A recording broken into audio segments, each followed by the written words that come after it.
আসসালামু আলাইকুম বন্ধুরা, এই মুহূর্তে আমরা একটি ড্রাগন বাগানে আছি। গতকাল এই বাগানের মোটামুটি একটি বড় ধরনের হারভেস্ট করা হয়েছে, যার কারণে পাকা ফল নেই বললেই চলে। এই মুহূর্তে আমরা কিছু কাঁচা ফল যেগুলো এখনো পরিপূর্ণ হয় নাই আর ফুল দেখতে পাচ্ছি। এই বাগানে প্রায় 10,000-এর মতো 10,000-এর উপরে আপনার পিলার রয়েছে এবং আপনারা দেখতে পাচ্ছেন যে প্রতিটি গাছে প্রচুর পরিমাণে ড্রাগন এসেছে।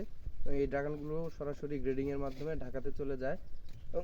এই এই ড্রাগনগুলোতে মূলত কোনো প্রকার টনিক বা হরমোন ব্যবহার করা হয় না। আপনারা তার সাইজ দেখলেই বুঝতে পারবেন। এবং হচ্ছে যে ফলের সাইজ খুব একটা এক্সেস বড়ও হয় না এবং চামড়াটা চিকন থাকে বিধায় আপনারা সহজেই বুঝতে পারবেন যে এখানে কোনো টনিক ব্যবহার করা হয়নি বা টনিক ব্যবহার করা হচ্ছে না, যার কারণে এটার বাজারের চাহিদাও বেশ অনেক রয়েছে এবং সরাসরি ঢাকা থেকে ক্রেতা যারা আছেন বা পাইকার যারা আছেন তারা এখান থেকে বাগান থেকে নিয়ে চলে যায়।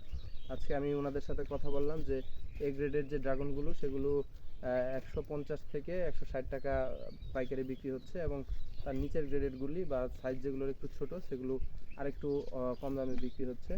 তবে বাগানটি বেশ চমৎকার এবং পরিচ্ছন্ন আছে।